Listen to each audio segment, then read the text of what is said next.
अब हम स्वर्ग लोक पर विजय प्राप्त करेंगे। स्वर्ग लोक हमारा होगा, असुरों का।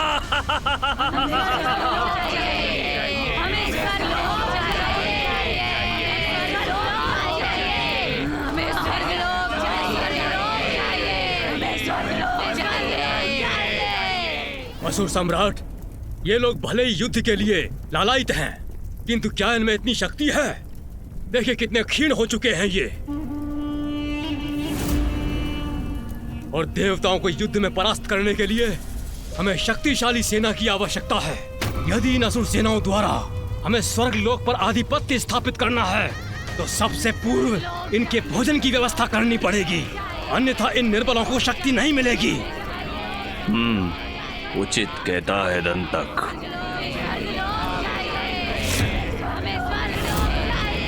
असुरों, आज से नवीन नियम लागू होगा यहाँ। अब तुम सब बालकों का नहीं, राक्षसियों का भक्षण करोगे, भक्षण करोगे, भक्षण करोगे, भक्षण करोगे, भक्षण करोगे। जाओ और अपना भोजन आरंभ करो और अपनी शक्ति बढ़ाओ। जाओ।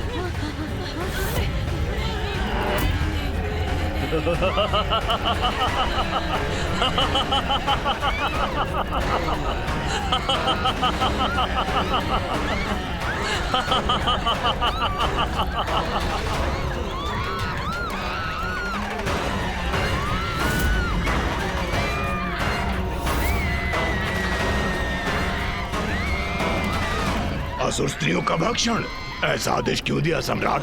एक कपटी स्त्री आदि शक्ति की भक्त दारुका के कारण हमारी ये स्थिति हुई है।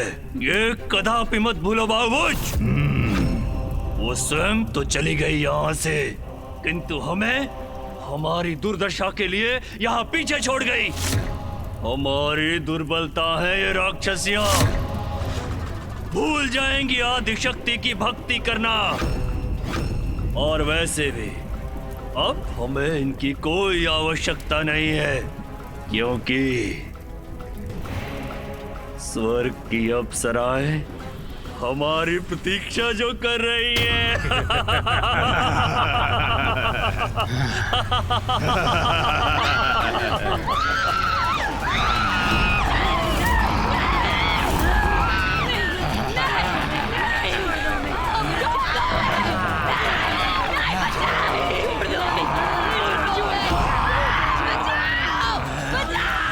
अत्यंत दुष्ट था ना ये राक्षस माता। एक दारुका पर क्रोध के कारण इतना बड़ा अन्याय किया उसने। अपने ही समुदाय की स्त्रियों को, सभी असुर स्त्रियों को इतनी भयानक मृत्यु का दंड दिया। ये भी नहीं सोचा उसे जन्म देने वाली भी एक नारी ही है। दुराचारी राक्षसों में भी इस राक्षस का ये कृत्य, स्त्रियों पर ऐसा आघात तो नीचता की पराकाष्ठा है। असुरों की तामसी प्रवृत्ति यही होती है गणेश। दया, ममता का लेश मात्र भी नहीं होता उनमें। होता है तो एकमात्र अहंकार का अंधकार। दारुक से भी अधिक कुटिल और दुष्ट था एकाक्ष, और जो वो चाहता था उसके लिए वो किसी भी सीमा का उल्लंघन करने के लिए तैयार था।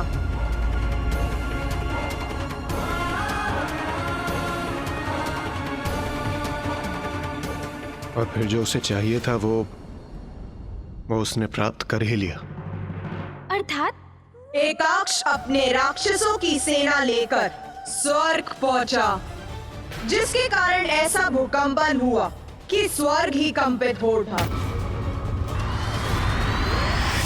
देव सभा सभी महत्वपूर्ण विषयों पर विचार कर चुकी है और अन्य समाचार भी संतोषजनक है। पृथ्वी पर संतुलन शांतिपूर्वक स्थापित है। ऋषिगण, स्त्रियां, मनुष्य सभी सुरक्षित हैं और असुरों ने अन्य जीवों के साथ शांतिपूर्वक जीवन व्यतीत करना सीख ही लिया। मैं सहमत हूं इंद्रदेव।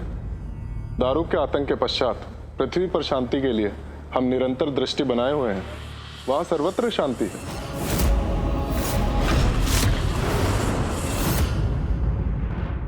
हाँ सूर्यदेव, आप उचित कह रहे हैं, किंतु हमें तब भी सतर्क रहना चाहिए, क्योंकि इन असुरों का कदापि विश्वास नहीं किया जा सकता।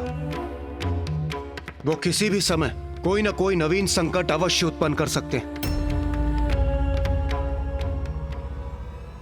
इंद्र, इंद्र!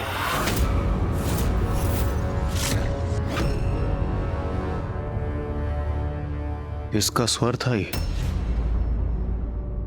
स्वर्गलोक का कोई भी वासी मुझे इस प्रकार नहीं पुकार सकता। तो फिर कौन है ये?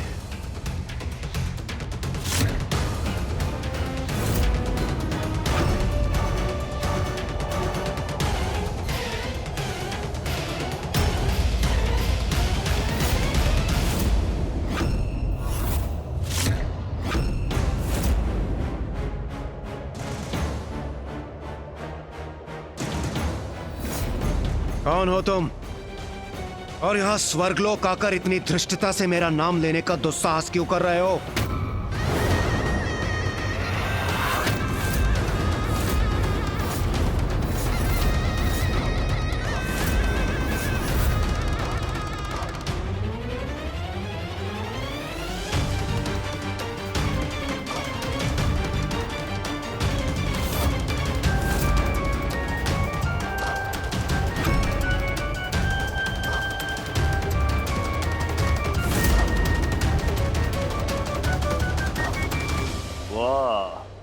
उत्तम, अति उत्तम।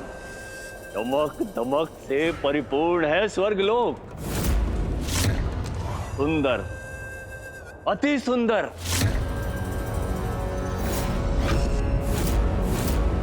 बहुत सुना था स्वर्गलोक संपन्न है, समृद्ध है, और आज अपने इस एकमात्र नेत्र से देख भी लिया। जो कुछ सुना था सत्य था, और समझ में भी आ गया कि तुम देवतागण अपने इस स्वर्गलोक की रक्षा क्यों करते हो, और क्यों ना करो रक्षा।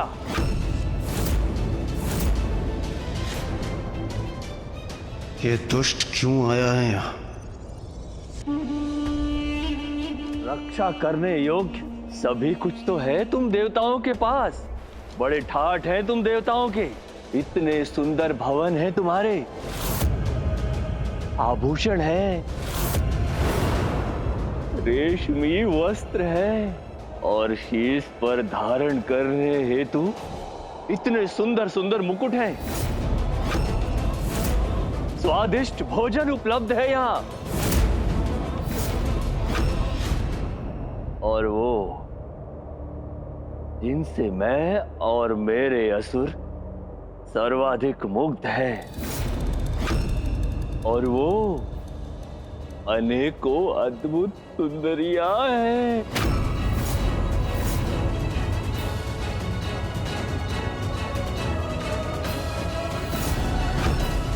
बस!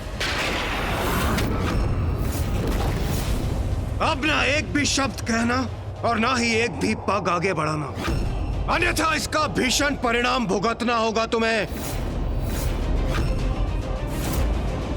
ओ इंद्रदेव, मुझसे बहुत बड़ी भूल हो गई। क्या करता, तुम्हारा ये सुंदर लोक देखकर सब कुछ स्वयं मेरे मुख से निकलता ही चला गया।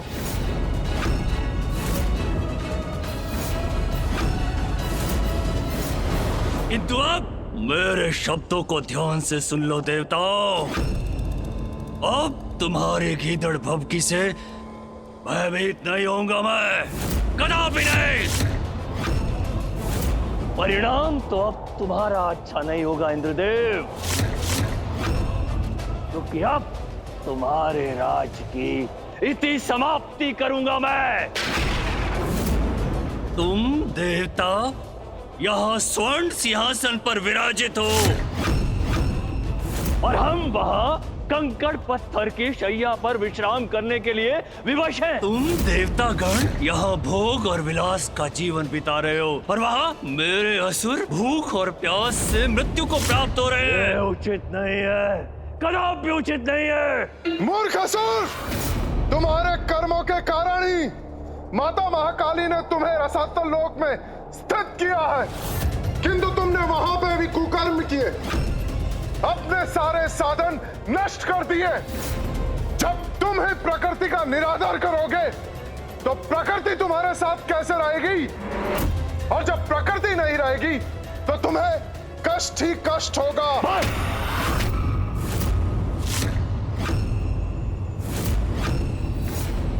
प्रवचन बंद करो अपना सूर्यदेव। उधर भरा है, इसलिए मुख से ज्ञान फूट रहा है, किंतु भूख लगने पर ज्ञान नहीं, मात्र भोजन की इच्छा होती है, भोजन की। तो ठीक है, परिस्थिति उलट देते हैं। तुम कोमल देवता हमारा स्थान ले लो और हम असुर रहेंगे स्वर्गलोक में, स्वर्गलोक में, स्वर्गलोक में, स्वर्गलोक में। कदाचित तुम ऐसे मानोगे नहीं। प्रतीत होता है बलपूर्वक मुझे तुम्हें रसातल लोक लौटाना ही होगा।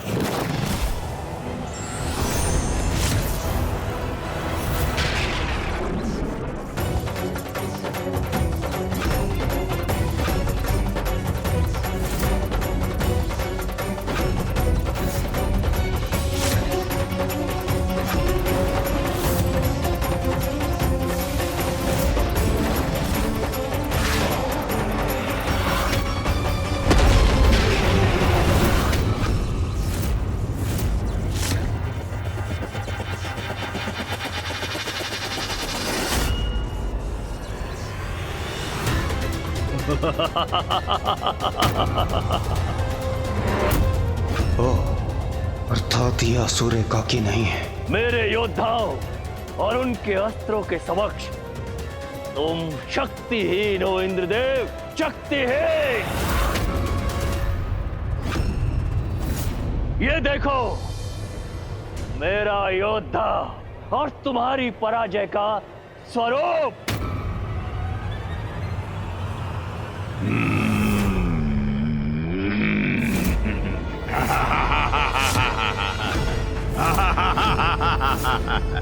और दूसरा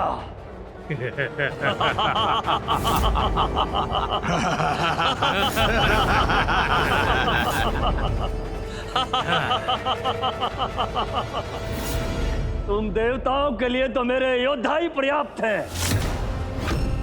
किंतु चिंता मत करो, ये तुम्हें अधिक कष्ट नहीं देंगे। बस बस, बहुत बोल चुके तुम, अब और नहीं। तो दिखाओ अपना पराक्रम और शांत कर दो मेरा क्रोध, अन्यथा ये स्वर्ग लोक छोड़कर चले जाओ रसातल में। संतक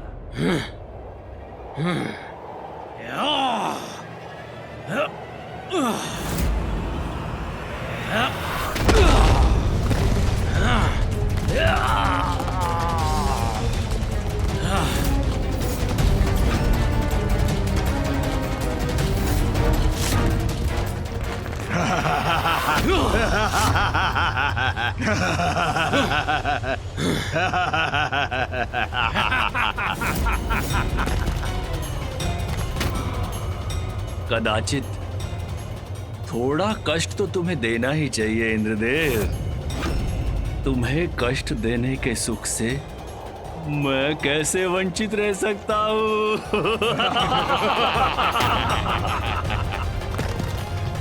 बाहुबल, दिखाओ अपना पराक्रम।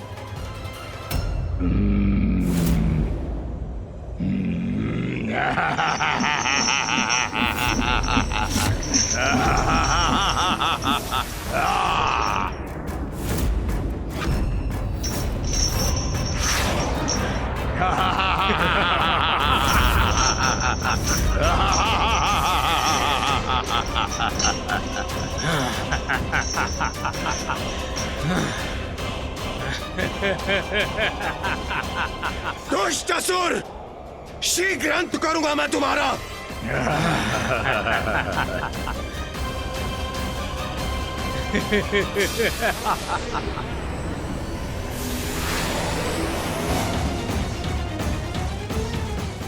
साहसी असुरों, हम देवताओं का सामना नहीं कर पाओगे तुम।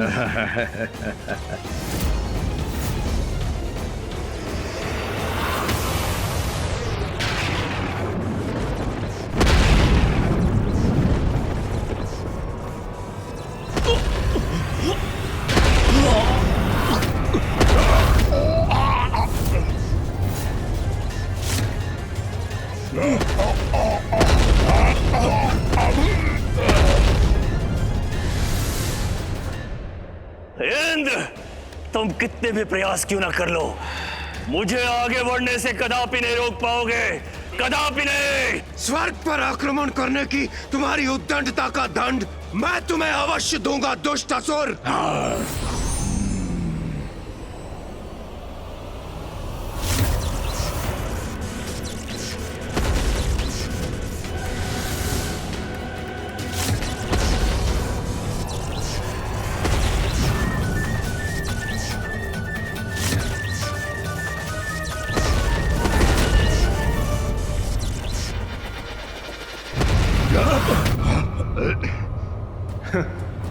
हम देवताओं की शक्ति से पार पाना इतना सहज नहीं है। क्यों? परिचय प्राप्त हो गया ना हमारे बल का। स्मरण रहे, तुम्हारा सामना देवराज इंद्र से हुआ था।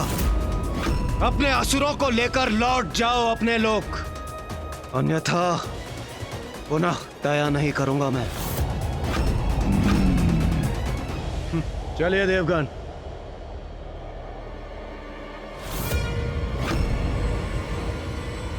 देवराज, देवराज, देवराज!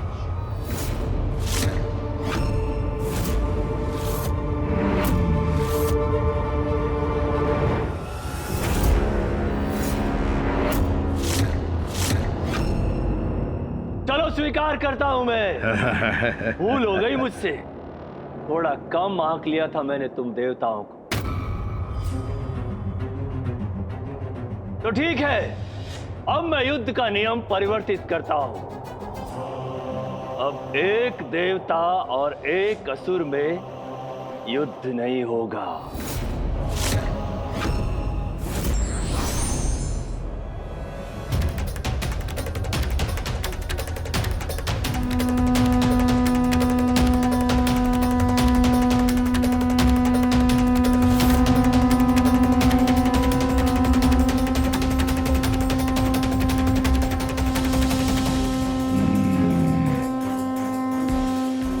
दुष्ट कर क्या रहा है? इंद्रदेव, ऐसा प्रतीत हो रहा है जैसे किसी का आह्वान कर रहा है।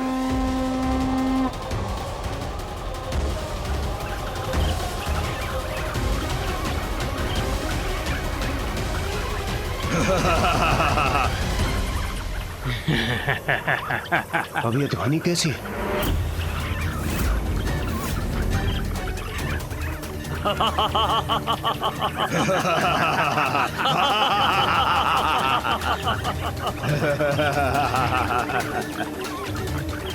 ये ध्वनि सुनाई दे रही है किंतु कोई दिखाई क्यों नहीं दे रहा?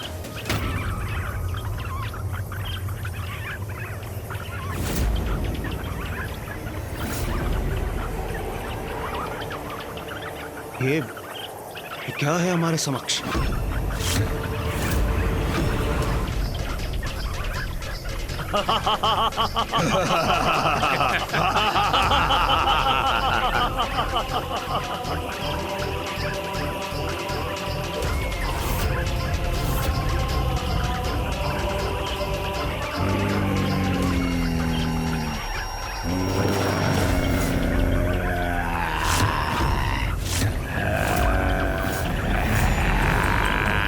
ये कैसे विचित्र और भयंकर असुर है? और अपनी भयानक ध्वनि के साथ ये हमारी ओर ही बढ़े आ रहे हैं। देवताओं, अब आएगा आनंद युद्ध का।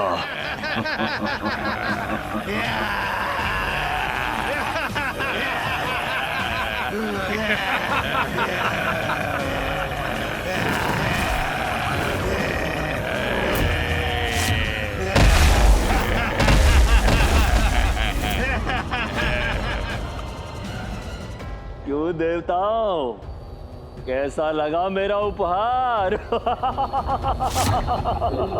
स्वर्ग लोक आया हूँ, असुर हूँ, किंतु कुछ नियम मैं भी जानता हूँ, इसलिए अपने अनुसार उचित उपहार लाया हूँ तुम सभी के लिए।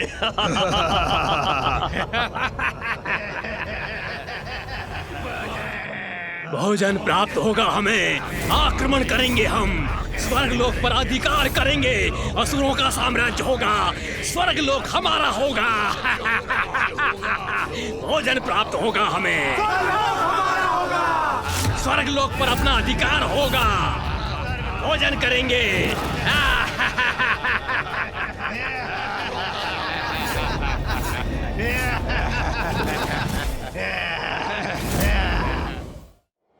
इस असुर समूह का क्या करें?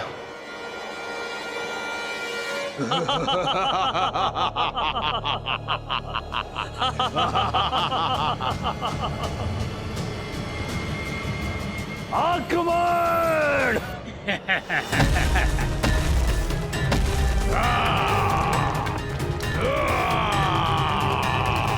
देवगण, अपने अपने अस्त्रों का आवाहन कीजिए और नष्ट कर दीजिए इन दुष्टों को।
व्यर्थ है देवताओं का ये प्रहार, हमें उनसे कोई क्षति नहीं होगी, किंतु हमारे प्रहारों से नष्ट होंगे देवता। देवगण, और शक्तिशाली प्रहार कीजिए इन पर।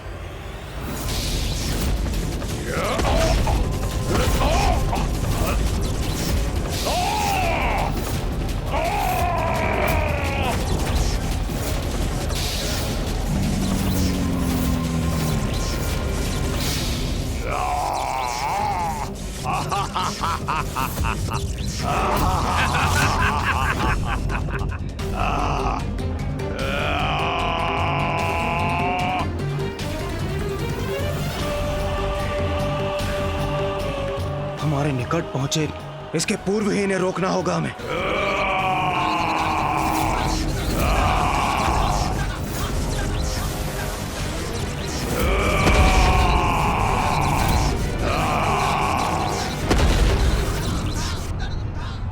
मैं सूर्यदेव तुम्हें अपनी ऊर्जा से भस्म कर दूंगा।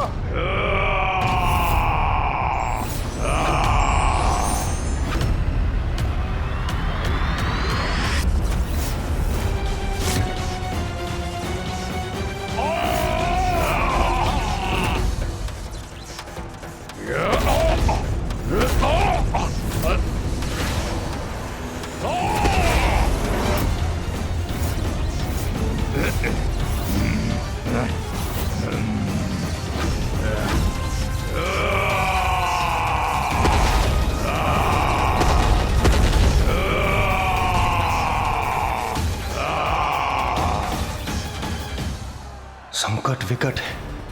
ये असुर तो असंख्य है, इन्हें कहां तक नष्ट करेंगे हम? सूर्यदेव, अग्निदेव, वरुण देव, वायुदेव सभी घिरे हुए हैं। ये दुष्ट कुछ नष्ट होते हैं तो उनसे अनेक गुना अधिक उत्पन्न भी हो जाते हैं।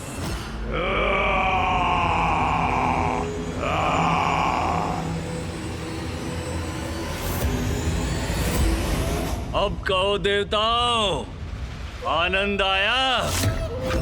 अब बोलो, इस युद्ध के पश्चात किसका अधिकार रहेगा स्वर्गलोक पर? असुर सम्राट, देखा आपने?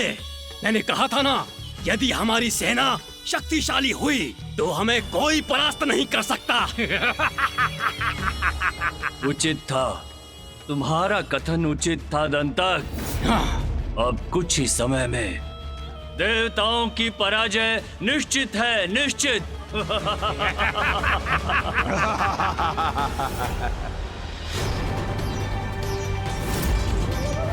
उन असुरों से युद्ध के लिए देव सेना भी प्रकट हुई, किंतु उनके सभी प्रयास व्यर्थ हो गए, क्योंकि देवता और उनकी सेना नहीं टिक सकी उन दुष्ट असुरों के समक्ष।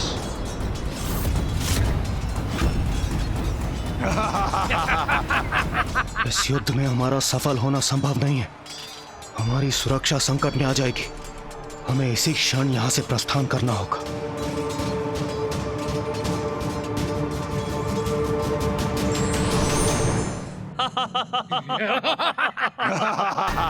मुझे ज्ञात था यही होगा, यही। भाग गए सभी भीरू देवता, ज्ञात था मुझे। विजयी होंगे हम। स्वर्ग लोक पर अब हमारा, हम असुरों का अधिकार होगा, हम असुरों का। आप सभी देवता स्वर्गलोक असुरक्षित छोड़कर चले गए। उस समय हम निरुपाय हो गए थे प्रथम पूज्य गणेश जी। उन असंख्य रक्त पिपासु कीट असुरों के समक्ष लाचार थे हम, और स्थिति हमारे नियंत्रण के बाहर हो चुकी थी। इसलिए उस समय युद्ध को छोड़कर स्वयं की रक्षा को सुनिश्चित करना अत्यंत आवश्यक था, जिससे भविष्य में हम सहायता प्राप्त कर उन असुरों का सामना कर सके और स्वर्गलोक को उनके प्रभाव से मुक्त करा सके। तो सहायता के लिए आप कहाँ गए थे देवराजेंद्र? उसे एकमात्र शक्ति के पास, जो उस स्थिति में हमारी सहायक बन सकती थी। कदाचित मैं समझ गया वो शक्ति कौन थी।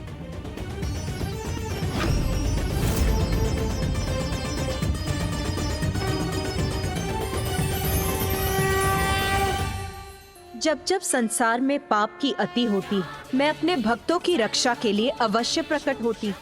ये निश्चित, पाप और पापियों का सर्वनाश अवश्य होगा।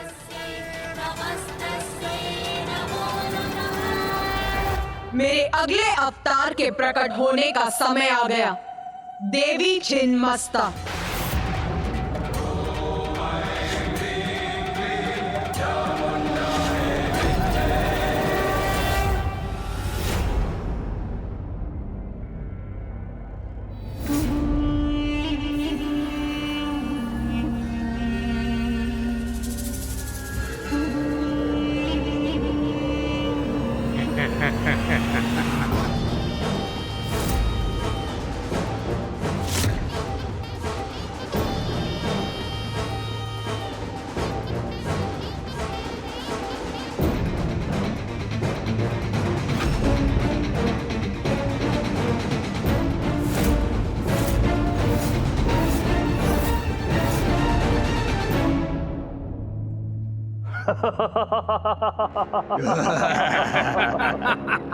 स्वर्गलोक पर अब मेरा और मेरे असुरों का अधिकार है, मेरा।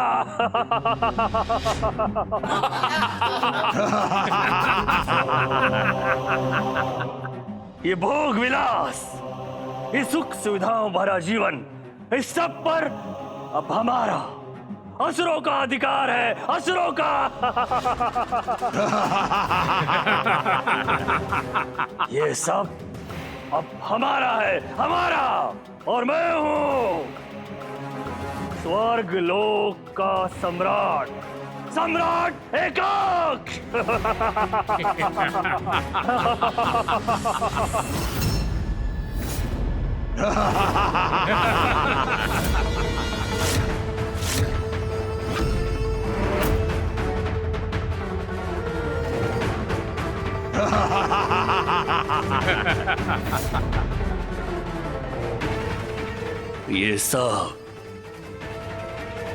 ये सब अब हमारा है, हमारा।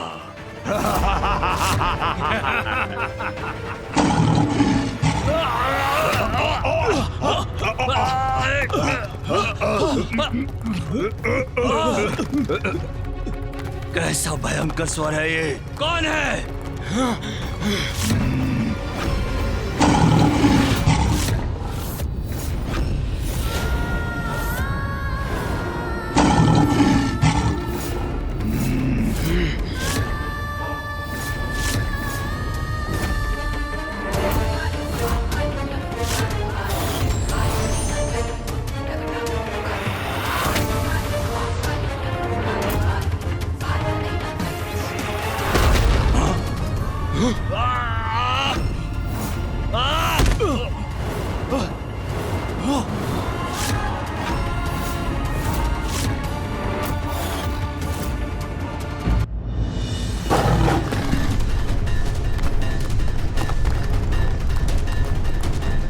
कैसा भयंकर स्वर है ये? कौन है?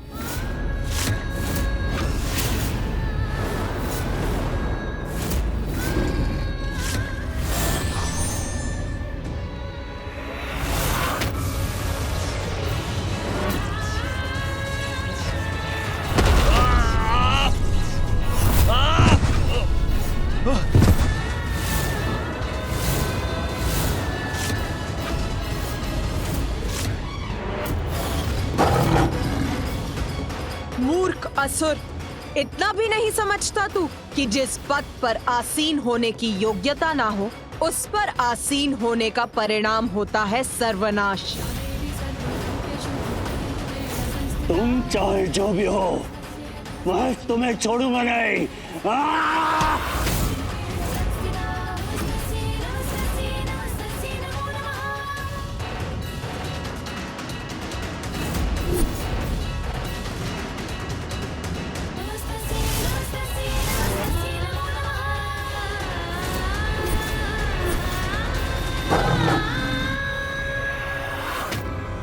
माँ छिन्नमस्ता, माँ के रूप में अपनी संतानों को ममता दे सकती हूँ, तो माता के ही रूप में उनकी रक्षा के लिए दुष्टों का संहार भी तो कर सकती हूँ। माँ के रूप में अपनी संतानों को ममता दे सकती हूँ, तो माता के ही रूप में दुष्टों को दंडित भी तो कर सकती हूँ। माता, आप देवी छिन्नमस्ता के रूप में एकाक्ष से युद्ध करने चली गई? युद्ध करने कहा? मैं तो उसका काल बनकर गई थी वहाँ। साक्षात आपके विकराल रूप में आपको अपने समक्ष पाकर, आपकी चेतावनी सुनकर भयाक्रांत तो अवश्य हुआ होगा वो दुष्ट एकाक्ष, और अपने प्राणों की रक्षा हेतु वहाँ से भाग भी गया होगा, है ना माता?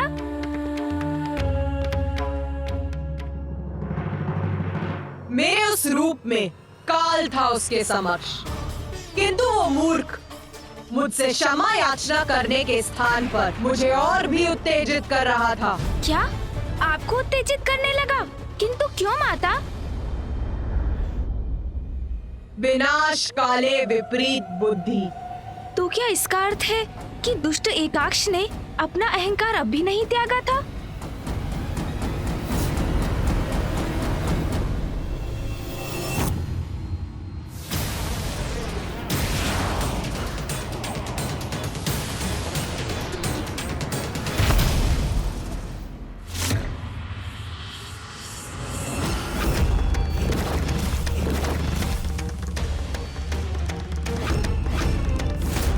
कौन है ये दुष्टा देवी? जिसने मेरा असुर सम्राट एकाक्ष का अपमान करने का दुस्साहस किया है। तुम चाहे जो भी हो, तुम्हें तुम्हारी इस उद्दंडता का दंड अवश्य मिलेगा, अभी इसी समय मिलेगा।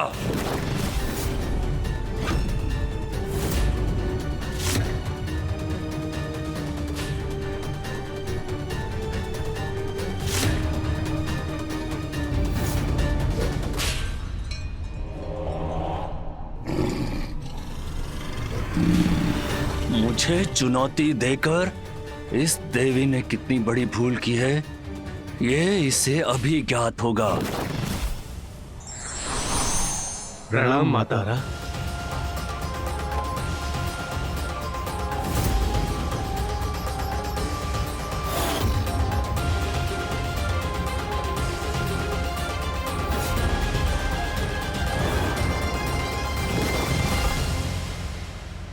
वाह, उत्तम, अति उत्तम। आनंद आया तुम्हें अपने सम्मुख देखकर देवी। या स्वर्ग में तो मैं बहुत आनंदित हो रहा हूँ। ये क्या कह रहे हैं असुर सम्राट आप? ये देवी आप पर वार करने को तत्पर है, आपको चुनौती दे रही है और आप क्रोधित होने के स्थान पर आनंदित हो रहे हैं। उचित कहता है दंतक, हम कुछ समझे नहीं। समझो मेरे असुरों, समझो। यहाँ स्वर्ग में आभूषण है, अमूल्य रत्न है, देवता हैं, अप्सराएं, ये सब तो ज्ञात था मुझे, किंतु यहाँ देवी भी है, इसका भान नहीं था मुझे। ये तो उन सब से भी उत्तम है, बलशाली है। ऐसी देवी से युद्ध हो तो आनंद का आभास स्वाभाविक है।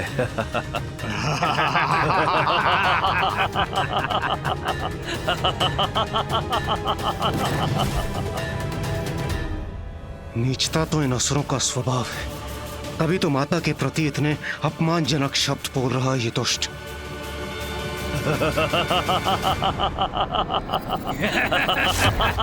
सर्वथा उचित कहा सम्राट आपने। हाँ, ऐसी शक्तिशाली स्त्री और हमारी शत्रु, तो उसका अंत करने में हमें आनंद होगा।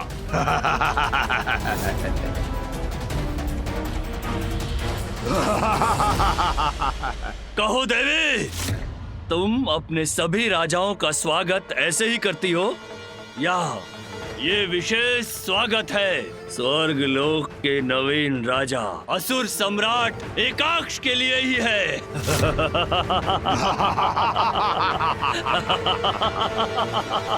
स्वर्ग का राजा है तू?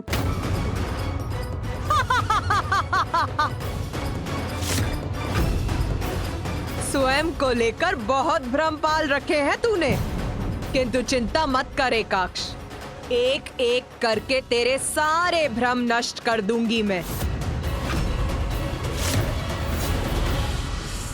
शक्तिशाली है ये देवी, किंतु दंड भी है। भ्रम तो इस देवी को है अपनी शक्ति का, जिसे शीघ्र मिटाएंगे हम। एक बार असुर सम्राट एकाक्ष हमें आदेश तो दें, इस देवी का अंत करेंगे हम। मैंने इंद्र और अन्य देवताओं को स्वर्ग लोक से भगा दिया, तो उसने अपने स्थान पर तुम्हें यहाँ भेज दिया देवी,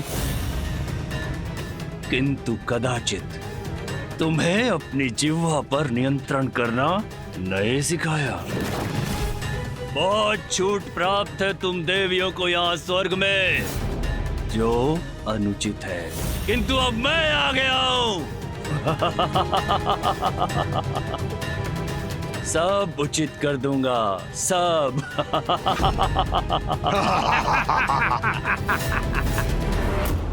मेरे राज्य में स्त्रियों को मैं ना ना ना ना ना दंतक, तुम ही बताओ इस देवी को, हमने रसातल लोक में असुर स्त्रियों और राक्षसियों के साथ क्या किया था, बताओ। असुर स्त्रियां, राक्षसियां, असुर सम्राट हमारे रसातल लोक में तो स्त्रियां है ही नहीं।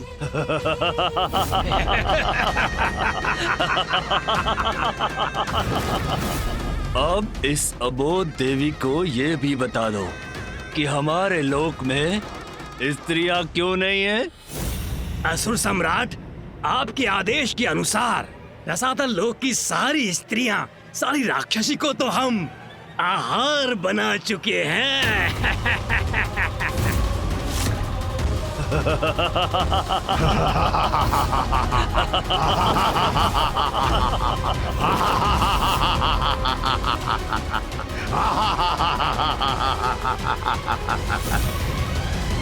इतनी निर्दयता, अपनी स्त्रियों को आहार बना लिया। सुना तुमने देवी? अब स्वर्ग लोक में भी अप्सरा और देवियों की यही स्थिति होगी, यही। सर्वप्रथम मेरा सामना तो करे काक्ष, तभी अन्य देवियों से भेंट कर सकेगा तू। नहीं नहीं नहीं नहीं नहीं, मैं भला एक अबला देवी का वध क्यों करूं? ये अनुचित है देवी। तुम्हारे लिए तो मेरा योद्धा ही पर्याप्त है।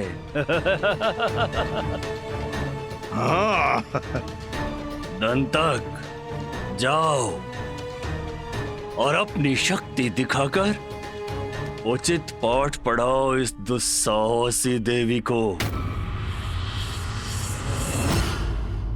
अवश्य असुर सम्राट, इस स्त्री से युद्ध करके मुझे असीम आनंद की प्राप्ति होगी।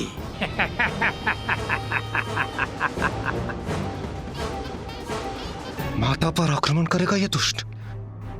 इसे ज्ञात नहीं इसका कितना भीषण परिणाम भुगतना होगा इसे।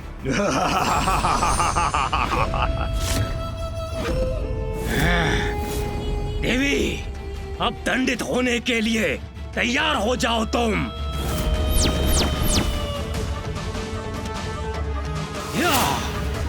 देवी, तुम्हारा अंत करूंगा मैं।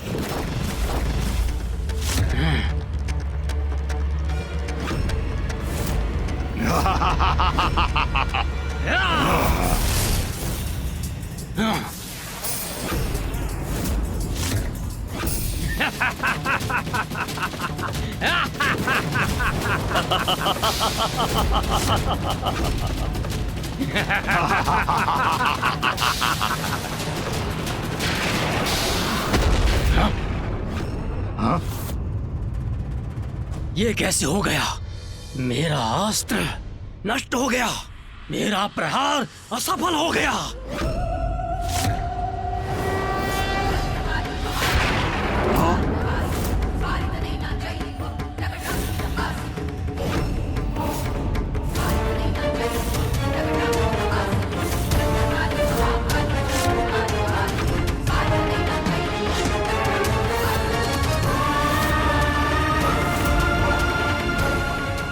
प्रणाम माता।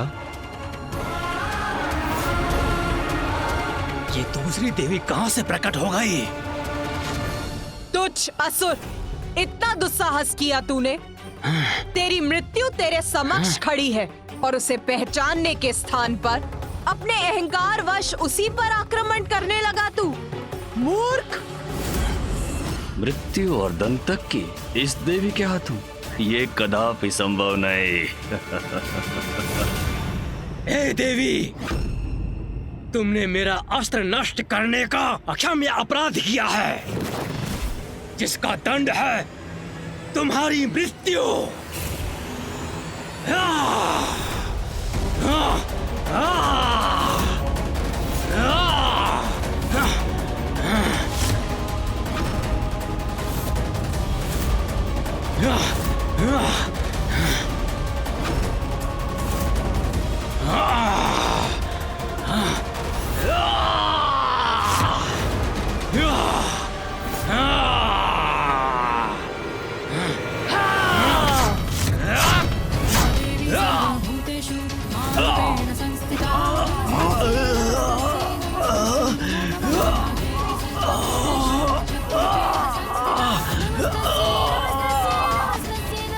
छोड़ दे मुझे, हटा इसे मेरे मस्तक से।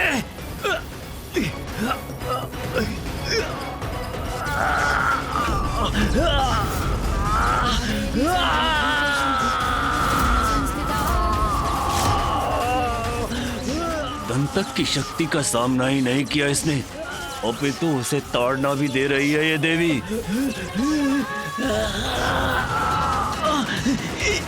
ये पीड़ा मुझसे सहन नहीं होती। अभी तो ये पीड़ा का आरंभ है दुष्ट।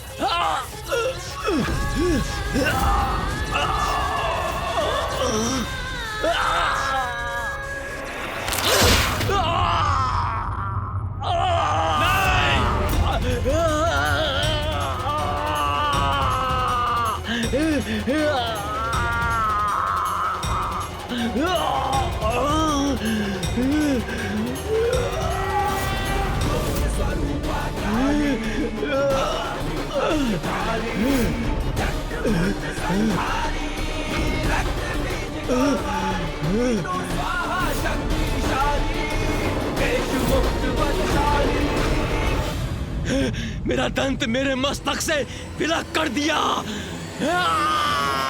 बस इतनी ही शक्ति है तेरे इस अनुचर दंतक में। इसके बल पर तू स्वर्ग पर राज करना चाहता था। दंतक, अपनी पीड़ा को भूलकर वार करो। एक स्त्री से पराजित मत होना दंतक, कदापि नहीं। अब इस देवी को पराजित ही नहीं वरन इसका अंत करूंगा, अंत करूंगा।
इस दुष्टा ने अंत कर दिया दंतक का।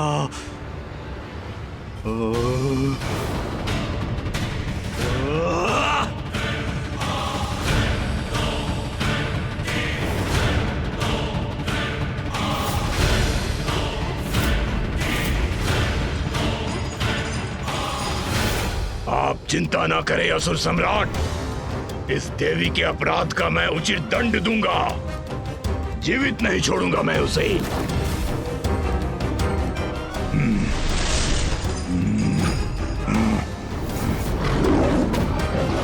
मेरे बंधु दंतक का वध करके कहां चली गई? सामने आओ तारा।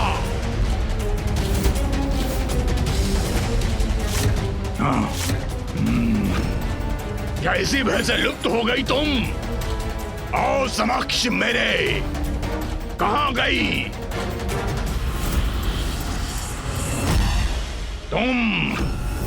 तुम्हारे ही कारण ये सब हुआ है। तुम असुर सम्राट का वध करने आई थी ना, अब मैं तुम्हें छोड़ूंगा नहीं।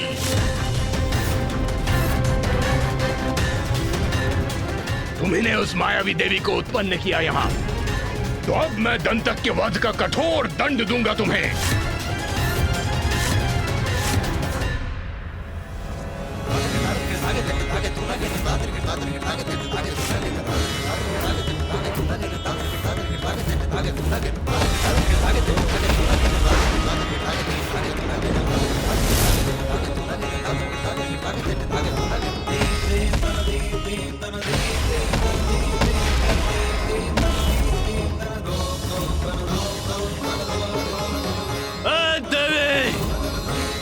तुम्हारी रक्षा कोई नहीं कर सकता। मृत्यु होगी तुम्हारी, मृत्यु, क्योंकि तुम्हारा काल बाहुभुज तुम्हारी ओर बढ़ा आ रहा है। ये तुम्हें मसल कर तुम्हारे प्राणों को तुम्हारे शरीर से विलग कर देगा, विलग।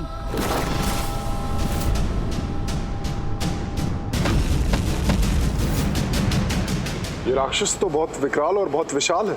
हाँ सूर्यदेव, चिंता तो मुझे भी हो रही है, किंतु माता की नहीं, इस असुर की।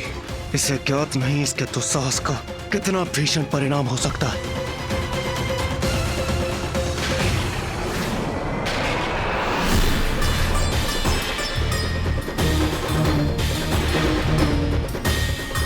नहीं, कोई नहीं है वहां। जो है बस यही देवी है। दंतक के वध का प्रतिशोध इसी से लूंगा मैं, इसी का अंत करूंगा। क्या हुआ असुर? अपनी गति धीमी क्यों कर दी?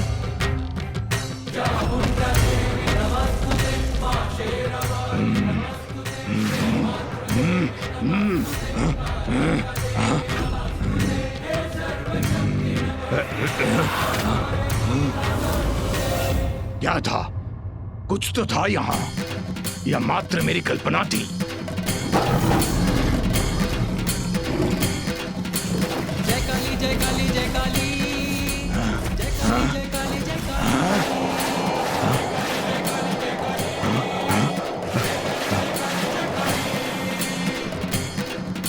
और जो भी था अब कहाँ गया? अब क्यों नहीं दिखाई देता मुझे?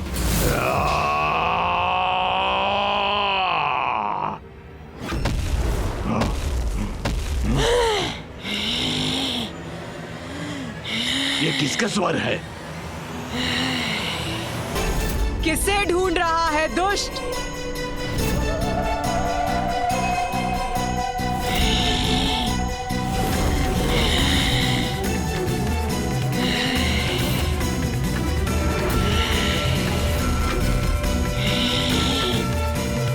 प्रणाम मां काली।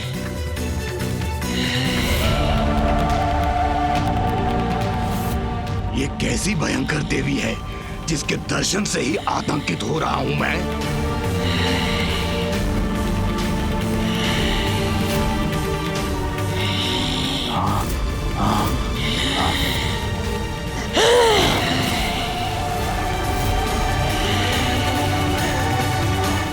क्यों रुक क्यों गया?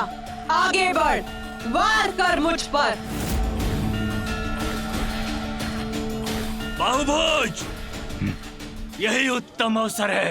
एक साथ दोनों का वध कर दो, एक साथ।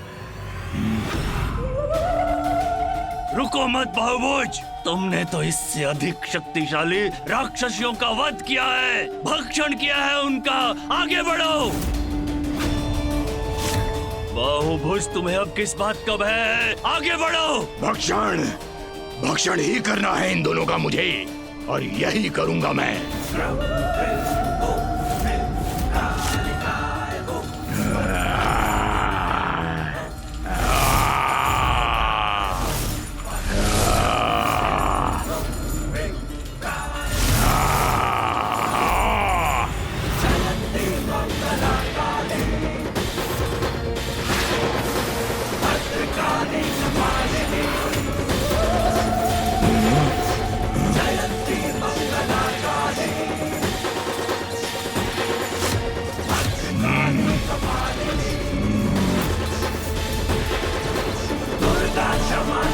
मेरे इतने विनाशक अस्त्र को ऐसे कुंदक के समान थाम लिया इस देवी ने। विश्वास नहीं होता, कैसे संभव है ये? अवश्य ही ये भी कोई माया है इस देवी की। बाहुभुज को आगे बढ़ना ही होगा, वध करना होगा इसका। ये है तेरा अस्त्र जिससे तू मेरा वध करना चाहता था।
है तुझे?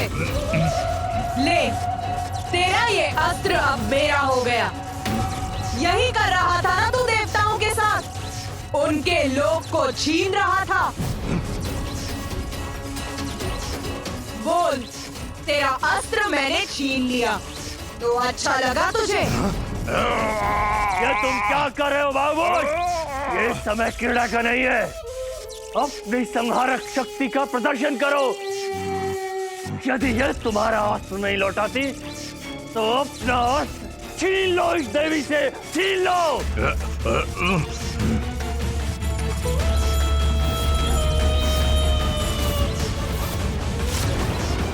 बोल, तेरा अस्त्र चाहिए तुझे तो तू क्यों कष्ट करता है? तू रुक जा वहीं, मैं स्वयं आती हूँ।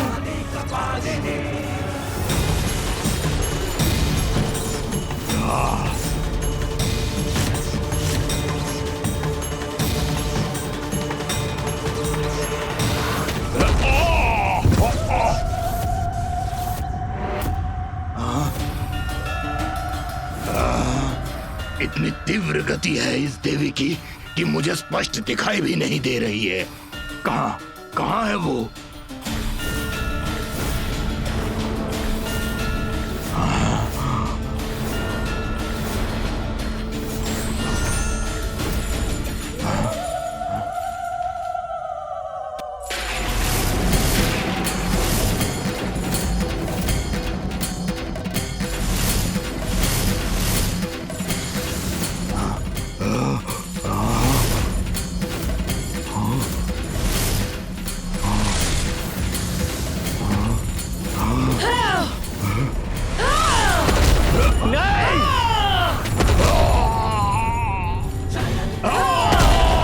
मेरा उधर छत विक्षत हो गया।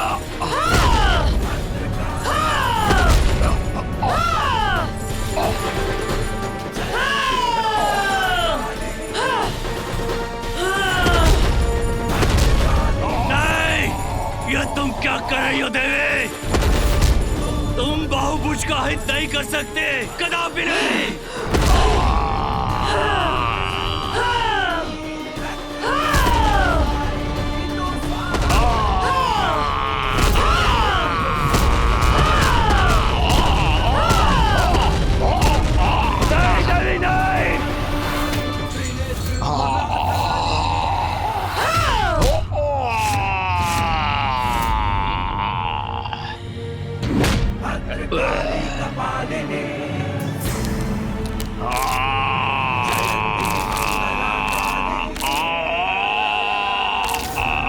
ये क्या कर रही हो देवी?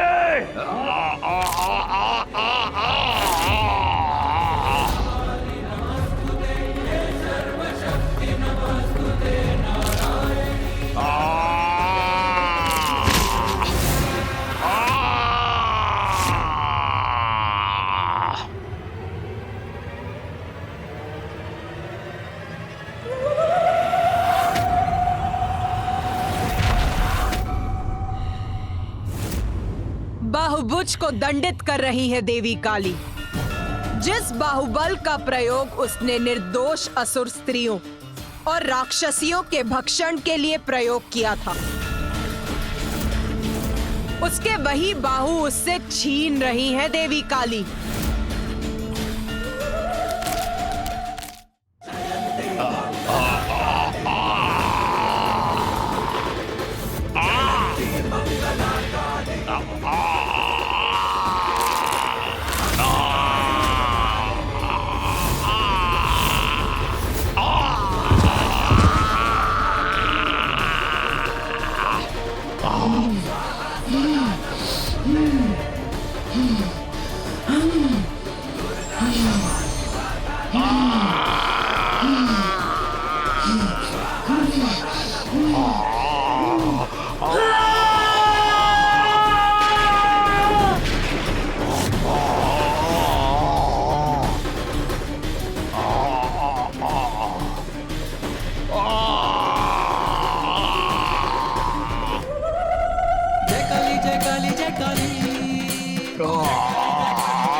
नहीं! बहुभुज कदापि नहीं मर सकता, कदापि नहीं!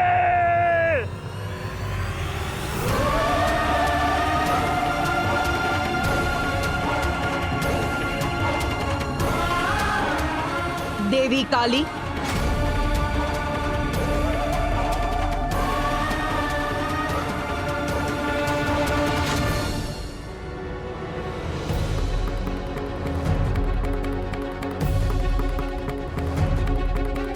दंतक और बाहुभुज दोनों का अंत हो गया।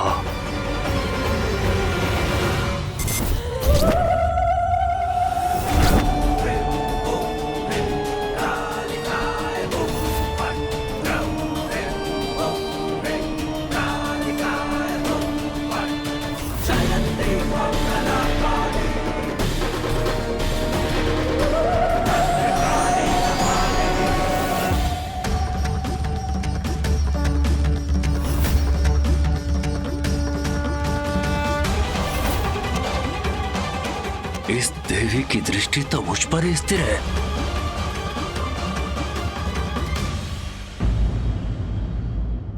तो माता, माँ तारा और माँ काली ने दंतक और बाहुभुज का अंत कर दिया था। माता की शक्ति का प्रत्यक्ष प्रमाण देखकर तो एकाक्ष की बुद्धि आ ही गई होगी। वो अवश्य अपने घुटनों पर गिरकर गिड़गिड़ाकर माँ से क्षमा याचना कर रहा होगा, अपने प्राणों की भिक्षा मांग रहा होगा, है ना माता? नहीं गणेश, इसके पश्चात एकाक्ष और छिन्नमस्ता के मध्य एक भयंकर युद्ध आरंभ हुआ।